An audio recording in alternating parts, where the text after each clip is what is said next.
Mid weak elimination ಅಲ್ಲಿ ಆಚೆ ಬಂದಿದ್ದಾರೆ. ಇವರ ನಡುವೆ ಒಂದಷ್ಟು ಫೈಟ್ ನಡೆಯುತ್ತೆ. ಈ ವಾರವೂ ಕೂಡ ಅವರು ನಾಮಿನೇಟ್ ಆಗ್ತಾ ಇದ್ರು. 14 ವಾರದಿಂದ ಬಹಳ ಚೆನ್ನಾಗಿ ಆಟವನ್ನು ಕೂಡ ಆಡ್ಕೊ ಬಂದ್ರು. ನೀವು ಕೂಡ ನೋಡಿದ್ರಿ. ಟಾಪ್ 5 ಅಲ್ಲಿ ಇರ್ತಾರೆ ಅಂತ ಎಲ್ಲರೂ ಕೂಡ ಅನ್ಕೊಂಡಿರ್ತಾರೆ. ಯಾರು ಹೋಗ್ತಾರೆ ಅಂತ ಗೊತ್ತಿಲ್ಲ. ಬಿಗ್ ಬಾಸ್ ಮನೆಯಿಂದ ಆಚೆ ಹೋಗಿದ್ದಾರೆ. ಅದು ಕೂಡ ಮಿಡ್ ವೀಕ್ ಎಲಿಮಿನೇಷನ್ ಅಲ್ಲಿ ಪ್ರೀ ಪ್ಲಾನ್ಡ್ ಆಗಿ ಏನಾದ್ರು ಬೇಕಂತ ಮಾಡ್ತಾ ಇದ್ದಾರಾ ಅಂತ. ಮಲ್ಲಮ್ಮ ಅವರು, ಚಂದ್ರಪ್ರಭಾ ಅವರು ಬಿಗ್ ಬಾಸ್ ಮನೆಯಿಂದ ಆಚೆ ಹೋದ ನಂತರದಲ್ಲಿ ಆತ್ಮೀಯ ಕನ್ನಡ ಪಿಕ್ಚರ್ ವೀಕ್ಷಕರಿಗೆ ನಮಸ್ಕಾರ. ನಾನು ಪಲ್ಲವಿ ರಾಜ್. ಬಿಗ್ ಬಾಸ್ ಮನೆಯಿಂದ ಧ್ರುವಂತ್ ಅವರು ಮಿಡ್ ವೀಕ್ ಎಲಿಮಿನೇಷನ್ ಅಲ್ಲಿ ಆಚೆ ಬಂದಿದ್ದಾರೆ. ಅಂದ್ರೆ ಈ ಬಾಟಮ್ 2 ನಲ್ಲಿ ಕಾವ್ಯ ಹಾಗೆ ಧ್ರುವಂತ್ ಇರ್ತಾರೆ. ಮತ್ತೊಂದು ಮಾಹಿತಿಯ ಪ್ರಕಾರ ಕಾವ್ಯ, ರಘು ಅವರು ಹಾಗೆ ಧ್ರುವಂತ್ ಅವರು ಇರ್ತಾರೆ. ಸೊ ಇವರ ನಡುವೆ ಒಂದಷ್ಟು ಫೈಟ್ ನಡೆಯುತ್ತೆ. ಆ ಫೈಟ್ ಅಲ್ಲಿ ವೋಟಿಂಗ್ಸ್ನು ಕೂಡ ಆಧಾರವಾಗಿ ಇಟ್ಕೊಂಡು ಆನಂತರದಲ್ಲಿ ಇಷ್ಟು ದಿವಸ ಅವರು ಬಿಗ್ ಬಾಸ್ ಮನೆಗೆ ಏನ್ ಕಾಂಟ್ರಿಬ್ಯೂಷನ್ ಮಾಡಿದ್ದಾರೆ ಅದನ್ನು ಕೂಡ ಆಧಾರವನ್ನಾಗಿ ಇಟ್ಕೊಂಡು ಧ್ರುವಂತ್ ಅವರು ಬಿಗ್ ಬಾಸ್ ಮನೆಯಿಂದ ಆಚೆ ಬಂದಿರ್ತಾರೆ. ಕಾವ್ಯ ಹಾಗೆ ರಘು ಅವರು ಸೇವ್ ಆಗಿರ್ತಾರೆ. ಸೊ ಧ್ರುವಂತ್ ಅಂತಂದಾಗ ನೀವು ನೋಡ್ತಾ ಬಂದಿರಬಹುದು, ಪ್ರತಿ ವಾರವೂ ಕೂಡ ಅವರು ನಾಮಿನೇಟ್ ಆಗ್ತಾ ಇದ್ರು, ಪ್ರತಿ ವಾರವೂ ಕೂಡ ಸೇವ್ ಆಗ್ತಾ ಇದ್ರು. ಈ ಹಿಂದೆ ಅಂದ್ರೆ ಮೊನ್ನೆ ಕೂಡ ಅವರು ನಾಮಿನೇಟ್ ಆಗಿರ್ತಾರೆ. ರಾಶಿಕಾ ಬಿಗ್ ಬಾಸ್ ಮನೆಯಿಂದ ಬಾಟಮ್ 2 ನಲ್ಲಿ ರಾಶಿಕಾ ಹಾಗೆ ರಘು ಅವರು ಇರ್ತಾರೆ. ಸೊ ರಾಶಿಕಾ ಅವರು ಬಿಗ್ ಬಾಸ್ ಮನೆಯಿಂದ ಆಚೆ ಹೋಗ್ತಾರೆ. ಆನಂತರದಲ್ಲಿ ಧ್ರುವಂತ್ ಅವರ ಆಟ ಕಳೆದ 3-4 ವಾರದಿಂದ ಬಹಳ ಚೆನ್ನಾಗಿ ಆಟವನ್ನು ಕೂಡ ಆಡ್ಕೊ ಬಂದ್ರು. ನೀವು ಕೂಡ ನೋಡಿದ್ರಿ. ಅಂದ್ರೆ ಅವರಿಗೆ ಆಟ ಆಡ್ಲಿಕ್ಕೆ ಕೆಲವೊಂದು ಕಡೆ ಅವಕಾಶ ಕೊಡ್ತಾ ಇರಲಿಲ್ಲ. ಸೊ ಅದು ಅವ್ರ ಬಾಯಲ್ಲೂ ಕೂಡ ಬಂದಿದೆ. ಸೊ ಬಿಗ್ ಬಾಸ್ ನೋಡ್ತಾ ಇರೋರ್ಗೂ ಕೂಡ ಆಬ್ವಿಯಸ್ಲಿ ಅದು ಅನ್ಸೇ ಇರುತ್ತೆ.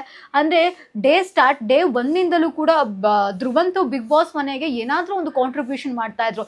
ಅಂದರೆ ಗೇಮಲ್ಲಿ ಆಗಿಲ್ಲ ಅಂದರೂ ಕೆಲಸದಲ್ಲಿ ಆಗಿರಬಹುದು, ಕಿಚನಲ್ಲಿ ಆಗಿರಬಹುದು, ಅಥವಾ ಒಂದು ನೀಟ್ನೆಸ್ನ ಮೇಂಟೈನ್ ಮಾಡೋದ್ರಲ್ಲಾಗಿರಬಹುದು, ಇದೆಲ್ಲವೂ ಕೂಡ ಧ್ರುವಂತ್ ಮಾಡ್ಕೊಂಡು ಬಂದಿರ್ತಾರೆ. ಬಟ್ ಸದ್ಯದ ಒಂದು ಲೆಕ್ಕಾಚಾರದ ಪ್ರಕಾರ ಧ್ರುವಂತ್ ಅವರು ಕೂಡ ಟಾಪ್ 5 ಅಲ್ಲಿ ಇರ್ತಾರೆ ಅಂತ ಎಲ್ಲರೂ ಕೂಡ ಅನ್ಕೊಂಡಿರ್ತಾರೆ. ಬಟ್ ಇದು ವೆರಿ ಶಾಕಿಂಗ್ ಎಲಿಮಿನೇಷನ್ ಅಂತ ಹೇಳ್ಬೋದು.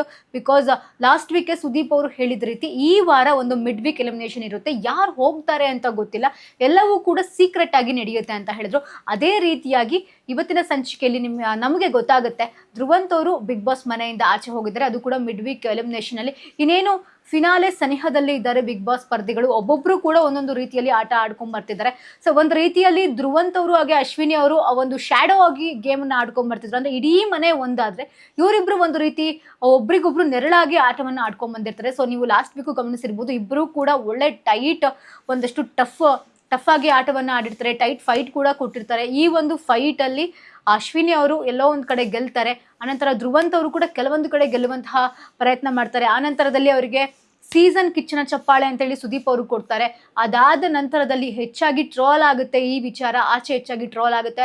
ಎಲ್ಲರೂ ಕೂಡ ಅಪೋಸ್ ಮಾಡ್ತಾರೆ. ನೀವು ಏನನ್ನ ನೋಡಿದ್ರು ಅಂತ ಅವ್ರಿಗೆ ಒಂದು ಈ ಸೀಸನ್ನ ಕಿಚ್ಚನ ಚಪ್ಪಾಳೆ ಕೊಟ್ರಿ ಅಂತ ಅರ್ಹತೆ ಅವರಲ್ಲಿ ಏನಿದೆ ಅನ್ನೋ ರೀತಿಯಲ್ಲಿ ಒಂದಷ್ಟು ಮಾತುಗಳು ಬಂದಾಗ ಆನಂತರ ಅದನ್ನ ಬಿಗ್ ಬಾಸ್ ಅಧಿಕೃತವಾದಂತಹ ಪೇಜ್ ಅಂದರೆ ಕಲರ್ಸ್ ಪೇಜ್ನಲ್ಲಿ ಅದನ್ನ ಚೇಂಜ್ ಮಾಡ್ತಾರೆ. ಈ ವಾರದ ಕಿಚ್ಚನ ಚಪ್ಪಾಳೆ ಅಂತೇಳಿ ಚೇಂಜ್ ಮಾಡ್ತಾರೆ. ಸೊ ಇದೆಲ್ಲ ನೋಡ್ತಾ ಇದ್ರೆ ಇವರು ಬೇಕಂತನೇ ಒಂದು ಪ್ರೀ ಪ್ಲಾನ್ಡ್ ಆಗಿ ಏನಾದರೂ ಬೇಕಂತ ಮಾಡ್ತಾ ಇದ್ದಾರಾ ಅಂತ. ಸೊ ಕೆಲವು ವಾರಗಳ ಹಿಂದೆ ಅಂದರೆ ಸ್ಟಾರ್ಟಿಂಗ್ ಡೇಸ್ನಲ್ಲಿ ಅಶ್ವಿನಿ ಅವರು ಬಿಗ್ ಬಾಸ್ ಅಂದರೆ ಅಶ್ವಿನಿ ಅವರು ಬಿಗ್ ಬಾಸ್ ಮನೆಯಲ್ಲಿ ಹೋದ ನಂತರದಲ್ಲಿಯೂ ಕೂಡ ಆಶ್ ಬದಲು ಧ್ರುವಂತ ಎಲಿಮಿನೇಷನ್ ಧ್ರುವಂತ್ ಅಂತೇಳಿ ಒಂದು ಪೋಸ್ಟರ್ನ ಹಾಕಿರ್ತಾರೆ. ಆಗಲೂ ಕೂಡ ಎಲ್ಲರೂ ಅನ್ಕೊಂಡಿರ್ತಾರೆ ಧ್ರುವಂತ್ ಅವರು ಫಿನಾಲೆವರೆಗೂ ಬರೋದಿಲ್ಲ ಅಂತ. ಸೊ ಆನಂತರದಲ್ಲಿ ಅವರು ಪ್ರತಿ ವಾರ ನಾನು ನಾಮಿನೇಟ್ ಆಗ್ತಾ ಇದ್ದೀನಿ, ಏನಾದರೂ ಒಂದು ನಾನು ಮಾಡಬೇಕಲ್ಲ ಅಂತ ಹೇಳ್ಕೊಂಡು ತುಂಬ ಚೆನ್ನಾಗಿ ಆಡ್ತಾರೆ. ಮಲ್ಲಮ್ಮ ಅವರು, ಚಂದ್ರಪ್ರಭಾ ಅವರು ಬಿಗ್ ಬಾಸ್ ಮನೆಯಿಂದ ಆಚೆ ಹೋದ ನಂತರದಲ್ಲಿ ಇವರ ನಿಜವಾದಂತಹ ಆಟ ಏನು ಅಂತ ಎಲ್ರಿಗೂ ಕೂಡ ಗೊತ್ತಾಗ್ತಾ ಹೋಗುತ್ತೆ. ತಾನು ಯಾರೊಂದಿಗೂ ಕೂಡ ಇಲ್ಲದೆ ಗಾಸಿಪ್ಪನ್ನು ಮಾಡ್ಕೊಳ್ದೆ ಒಂಟಿಯಾಗಿ ಒಂದು ಸಿಂಗಲ್ ಏನಂತಾರೆ ಸಿಂಹ ರೀತಿ ಇವರು ಆಟವನ್ನು ಆಡ್ಕೊಂಡು ಬಂದಿರ್ತಾರೆ. ಸೊ ಯಾವುದೇ ರೀತಿ PR ಟೀಮನ್ನು ಕೂಡ ಇವರು ಇಟ್ಟಿಲ್ಲ. ಸೊ ನೀವು ಸೋಷಿಯಲ್ ಮೀಡಿಯಾದಲ್ಲಿ ನೋಡ್ತಾ ಇರಬಹುದು, ಅವರ ಒಂದು ಪೋಸ್ಟ್ ಹಾಕೋದೇ ಬಹಳ ಕಡಿಮೆ ಇರುತ್ತೆ ಅವರ ಒಂದು ಪೇಜ್ಗಳಲ್ಲಿ ಆಗಿರಬಹುದು. ಸೊ ಅವರ ಒಂದು ಟ್ರಾಲ್ ಏನು ವಿಡಿಯೋಸ್ ಇರುತ್ತೆ ಅಥವಾ ಮಿಮ್ಸ್ ಏನಿರುತ್ತೆ ಅದನ್ನು ಮಾತ್ರ ನಾವು ಇದನ್ನು ಸೋಷಿಯಲ್ ಮೀಡಿಯಾದಲ್ಲಿ ನೋಡ್ತಾ ಇದ್ದೀವಿ. ಸೊ ಒಂದು ರೀತಿಯಲ್ಲಿ ಜನರೇ ಧ್ರುವಂತ್ ಅವ್ರಿಗೆ ಇಲ್ಲಿವರೆಗೂ ಇಟ್ಕೊಂಡಿದ್ರು ಅನ್ನೋ ಲೆಕ್ಕದಲ್ಲೂ ಕೂಡ ನೋಡ್ತಾ ಹೋಗ್ಬೋದು. ಸೊ ಸದ್ಯಕ್ಕೆ ಲಾಸ್ಟ್ 1-2 ವಾರದ ಲೆಕ್ಕಾಚಾರಗಳ ಪ್ರಕಾರ ಧ್ರುವಂತ್ ಅವರು ಅವರ ಆಟ ನೋಡಿ, ಅವ್ರು ಇದ್ದಿದ್ದ ರೀತಿಯನ್ನು ನೋಡಿ ಅವ್ರು ಇನ್ನೂ ಕೂಡ ಇರ್ತಾರೆ ಅಂತ ಎಲ್ಲರೂ ಅಂದ್ಕೊಂಡಿದ್ರು. ಬಟ್ ಮಿಡ್ ವೀಕ್ ಎಲಿಮಿನೇಷನ್ ಆಗುತ್ತೆ ಈ ವಾರ.